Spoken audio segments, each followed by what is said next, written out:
Hi అండి. Welcome to Ramya kitchen. నేను ఇవాటి వీడియోలో గోంగూర చికెన్ దమ్ బిర్యానీ తయారు చేస్తున్నానండి. ఇది చికెన్ బిర్యానీ కంటే గోంగూర చికెన్ బిర్యానీ చాలా టేస్టీగా ఉంటుందండి. ఎందుకు అంటే పుల్ల పుల్లగా ఆ టేస్ట్ అనేది చాలా బావుంటుంది. ఎప్పుడూ చికెన్ బిర్యానీ, చికెన్ పులావు ఇలా కాకుండా ఒకసారి గోంగూరతో ట్రై చేయండి. గోంగూర చికెన్ దమ్ బిర్యానీ అని నేను కుక్కర్ లేకుండా చేశానండి. మనకు గోంగూరలో కూడా చాలా పోషక విలువలు ఉంటాయండి. దాంట్లో ఐరన్ కూడా ఎక్కువగా ఉంటుంది కాబట్టి ఈ కాంబినేషన్ అనేది హెల్త్‌కి కూడా చాలా మంచిదండి. గోంగూరతో చేస్తే అన్నం పొడి పొడిగా రాదు అనుకుంటారు. కానీ అన్నం పొడి పొడిగానే వస్తుందండి. చిన్న చిన్న టిప్స్ ఫాలో అయితే మనకు అన్నం అనేది ఈజీగానే అయిపోతుంది. ఇప్పుడు ఎలా చేయాలో మనం ఈ వీడియోలో చూద్దాము. ఫస్ట్ ఒక బౌల్ తీసేసుకోండి. నేను 2 గ్లాసుల వరకు బాస్మతి రైస్ తీసుకుంటున్నానండి. ఇది క్వాంటిటీ ప్రకారం అయితే హాఫ్ కేజీ ఉంటుందండి. 500 గ్రామ్స్ వరకు ఉంటుంది రైసు. మనం చికెన్ ఎంత తీసుకుంటున్నామో దాని కరెక్ట్ సైజులో రైస్ తీసుకుంటే సరిపోతుందండి. నేను చికెన్ హాఫ్ కేజీ తీసుకుంటున్నాను కాబట్టి హాఫ్ కేజీ రైస్ తీసుకున్నాను. దీంట్లో వాటర్ పోసేసి 2 సార్లు వాష్ చేసుకోండి బియ్యాన్ని. ఇలా వాష్ చేసుకున్న తర్వాత దీంట్లో వాటర్ అనేది పోసేసి ఒక 40 నిమిషాల పాటు నానబెట్టేసేయండి. ఇలా నానబెట్టడం వల్ల మనకు అన్నం పొడి పొడిగా వస్తుందండి. త్వరగా ఉడుకుతుంది కూడా. ఇప్పుడు చికెన్ నేను 2 సార్లు వాష్ చేసుకున్నానండి. ఆ తర్వాత 2 టేబుల్ స్పూన్ల వరకు కారం తీసుకుంటున్నాను. అలాగే దీంట్లోకి పావు టీ స్పూన్ వరకు పసుపు వేసేసుకోండి. అలాగే దీంట్లోకి ఒక 1 టేబుల్ స్పూన్ వరకు ధనియా పౌడర్ తీసేసుకోండి. ఇది పచ్చి ధనియాలు పొడి చేసినవండి, వేయించినవి కాదు. అలాగే దీంట్లోకి 1 టేబుల్ స్పూన్ వరకు గరం మసాలా తీసేసుకోండి. అలాగే ఉప్పు కూడా తీసేసుకోండి. నేనైతే ఒక 1 టేబుల్ స్పూన్ వరకు తీసుకుంటున్నానండి. మీరు తినేదాని తగ్గట్టు చూసి తీసేసుకోండి. మనకి ఎప్పుడు కానీ చికెన్లో ఉప్పు వేయడం వల్ల ఫస్టే చికెన్ అనేది తొందరగా ఉడుకుతుంది. ఆ పీస్‌కి అనేది చప్పగా ఉండకుండా బాగా పడుతుందండి. అలాగే అల్లం వెల్లుల్లి పేస్ట్ కూడా ఒక 1 టేబుల్ స్పూన్ వరకు వేసేసుకోండి. నేను ఫ్రెష్‌గా తయారు చేసి వేశానండి. ఒక 1 టేబుల్ స్పూన్ వరకు. మీరు కొంచెం నార్మల్‌ది అయితే ఒక 1 ½ టేబుల్ స్పూన్ వరకు వేసేసుకోండి. అలాగే దీంట్లోకి ఒక 2 టేబుల్ స్పూన్ల ఆయిల్ కూడా వేసేసుకోండి. ఇప్పుడు చేత్తోనే అన్నీ కలిసేలా కలిపేసుకోండి. ఉప్పు, కారం, గరం మసాలా, ధనియా పౌడర్, అల్లం వెల్లుల్లి పేస్ట్, ఆయిలు, పసుపు ఇవన్నీ కలిసేలా బాగా కలిపేసుకోండి. పీస్‌కి ఇవన్నీ బాగా పట్టాలండి. ఎప్పుడు గానీ బిర్యానీలోకి చికెన్ అంత బాగా టేస్ట్‌గా ఉండదు కదండీ. ఇలా మసాలాలు పట్టిస్తే చాలా టేస్ట్ వస్తుందండి మనకు ఫస్టే. ఇలా బాగా పట్టించిన తర్వాత ఒక 20 నిమిషాల పాటు పక్కన పెట్టేసేయండి. బాగా నానిపోతుంది మనకు చికెన్ అనేది. లేదంటే మీరు ఫ్రిడ్జ్‌లో పెట్టేసుకున్నా కూడా మనకు మసాలాలనేది బాగా పడతాయి. నేను హాఫ్ కేజీ చికెన్‌కు ఒక 150 గ్రామ్స్ వరకు గోంగూర తీసుకున్నానండి. ఒక పెద్ద సైజు కట్ట తీసుకున్నాను నేను. వాటిని కాడలతో కాకుండా ఇలా ఆకులు తుంచేసుకోండి. వాటికి కాడలు ఉంటాయి కదా! చిన్న చిన్న కాడలు, కాడలనేవి తీసేయండి. మనకు పేస్ట్ చేసినప్పుడు ఆ కాడలంతా తగులుతూ ఉంటాయి. ఆకులు తీసుకున్న తర్వాత నేను 2 సార్లు వాష్ చేసుకున్నానండి. ఏమన్నా మట్టి ఇట్లా ఉంటే మనకు పోతుంది. 2 సార్లు కంపల్సరీ వాష్ చేయండి. లేదంటే తగులుతుంది మనకు మట్టి అనేది. ఇప్పుడు దీంట్లోకి గ్యాస్ ఆన్ చేసుకొని కడాయి పెట్టేసుకోండి. ఒక 1 టేబుల్ స్పూన్ వరకు ఆయిల్ వేసేసుకోండి సరిపోతుంది.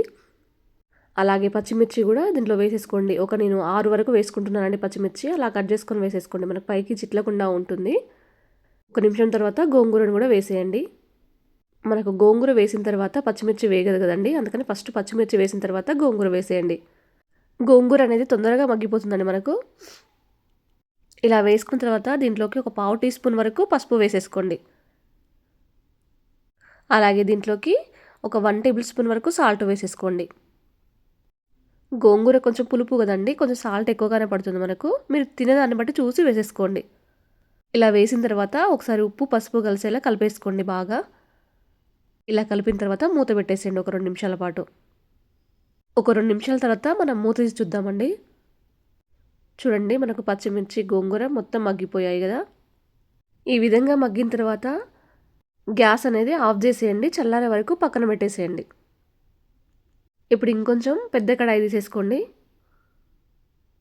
ఇప్పుడు దీంట్లోకి ఒక 4 టేబుల్ స్పూన్ల వరకు ఆయిల్ వేసేసుకోండి. ఆయిల్ కొంచెం ఎక్కువగానే పడుతుందండి. ఎందుకంటే మనం ఆనియన్స్ ఫ్రై చేసుకుందాము. బిర్యానీలోకి ఫ్రైడ్ ఆనియన్స్ అనేది చాలా టేస్టీగా ఉంటాయండి. ఆనియన్స్ ఎప్పుడు గానీ ఫ్రై చేసేటప్పుడు ఇలా పొడుగ్గా కట్ చేసుకుంటే మనకి ఈజీగా అయిపోతుంది. కొంచెం టైం పడుతుందండి మనకు ఆనియన్స్ క్రిస్పీగా రావడానికి. ఉల్లిపాయలు అనేది కొంచెం ఎక్కువగానే తీసేసుకోండి. ఎందుకంటే మనం గోంగూరతో చేస్తున్నాం కాబట్టి. నాకు ఇలా కలర్ మారడానికి ఒక 5 నిమిషాల సేపు పట్టిందండి. గ్యాస్ అనేది సిమ్‌లో పెట్టేసుకొని ఫ్రై చేసుకోండి. మనం హైలో పెట్టేసుకుంటే ఈజీగా మాడిపోతాయి మనకు ఈ ఆనియన్స్ అనేది. ఇలా ఫ్రై అయిన తర్వాత ఒక బౌల్‌లోకి తీసేసుకోండి. మీరు కావాలంటే డీప్ ఫ్రై కూడా చేసుకోవచ్చండి ఆనియన్స్ అనేది. నేను కొన్ని తీసేసి కొన్ని పక్కకు పెట్టేశానండి అదే కడాయిలో. ఇప్పుడు దాంట్లోకి 2 బిర్యానీ ఆకులు తీసేసుకోండి. అలాగే 4 లవంగాలు, 2 ఇలాచీలు, 5 మిరియాలు, అనాస పువ్వు, మరాఠీ మొగ్గ, హోల్ గరం మసాలా వేసేయండి.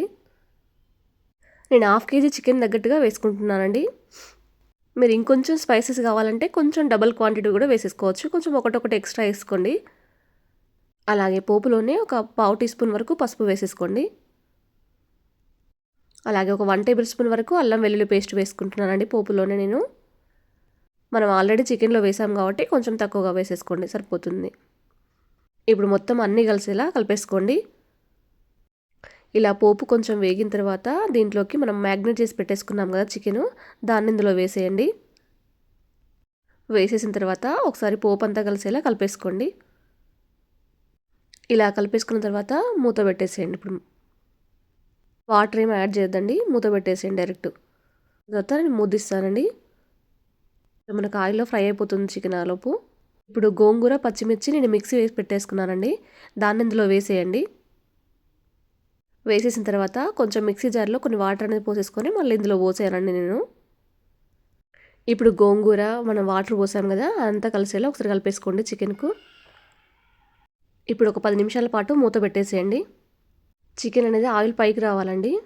స్టీల్ బౌల్ తీసేసుకోండి, దాంట్లో కొద్దిగా వాటర్ అనేది తీసేసుకొని 2 బిర్యానీ ఆకులు, కొంచెం కొత్తిమీర, కొంచెం పుదీనా, 2 లవంగాలు, 2 మిరియాలు, ఒక దాల్చిన చెక్క, ఒక 1/2 టీ స్పూన్ వరకు సాల్ట్, కొద్దిగా ఆయిల్ కూడా వేసేసుకొని రైస్ అనేది 70% కుక్ అయ్యే వరకు ఉడికించుకోండి. ఒక 10 నిమిషాల తర్వాత మూత తీసి చూద్దామండి మనం ఇప్పుడు. చూడండి సైడ్లకు కూడా మనకు కొంచెం ఆయిల్ అనేది వచ్చేసింది కదా. చికెన్ కూడా మనకు 80% వరకు ఉడికిందండి. ఇప్పుడు ఒకసారి అంతా కలిపేసుకోండి. ఇప్పుడు ఆల్రెడీ మనం రైస్ ఉడకబెట్టేసుకున్నాం కదండి 70% వరకు, దాన్ని వాటర్ అంతా తీసేసి ఇందులో వేసేయండి. ఎప్పుడు కానీ చికెన్ ఉడికిన తర్వాత మాత్రమే రైస్ వేయాలండి. మనం ఫ్రై చేసి పెట్టేసుకున్న ఆనియన్స్ కూడా దీనిపైన వేసేయండి. దీనిపైన మనం ఫుడ్ కలర్ ఏమీ వేయట్లేదండి, ఫుడ్ కలర్ ఏమీ అవసరం లేదు మనం గోంగూర చికెన్ బిర్యానీకి. అలాగే ఒక 1 టేబుల్ స్పూన్ వరకు నెయ్యి వేసేసుకోండి, ఆ ఫ్లేవర్ అనేది బాగుంటుంది నెయ్యి. మనకి ఇలా వేయడం వల్ల అన్నం కూడా పొడి పొడిగా వస్తుందండి. కొంచెం కొత్తిమీర వేసేసుకోండి పైన. ఇలా వేసిన తర్వాత మూత పెట్టేసేయండి. గ్యాస్ అన్న సిమ్లో పెట్టేసుకోండి. ఇవన్నీ వెంటనే జరగాలండి మనకు. నేను 13 నిమిషాల తర్వాత మూత తీసి చూస్తున్నానండి.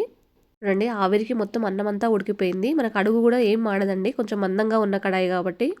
మీకు అన్నం వేడిగా ఉన్నప్పుడే ప్లేట్లో వేసి చూపిస్తున్నాను చూడండి. అన్నం అంతా పొడి పొడిగా ఎక్కడ అంటుకోకుండా ఉందండి మనకు. అంతేనండి, ఎంతో టేస్టీగా ఉండే గోంగూర చికెన్ బిర్యానీ అనేది తయారైపోయింది. మనకు అన్నం ఎక్కడ కూడా అంటుకోకుండా పొడి పొడిగా అన్నం మొత్తం వచ్చేసిందండి మనకు. దీంట్లోకి పచ్చి ఉల్లిపాయలు వేసుకొని తింటే చాలా బాగుంటుందండి. ఇంకా ఈ వీడియో మీకు నచ్చిందా? మీ ఫ్రెండ్స్కి, రిలేషన్కి షేర్ చేయండి. ఒకవేళ మీరు ట్రై చేసేది ఉంటే ఎలా వచ్చిందో ఫస్ట్ షేర్ చేసుకోవడం, రమ్య కిచెన్ ఛానల్ చూసేది ఉంటే మాత్రం సబ్స్క్రైబ్ చేసుకోండి.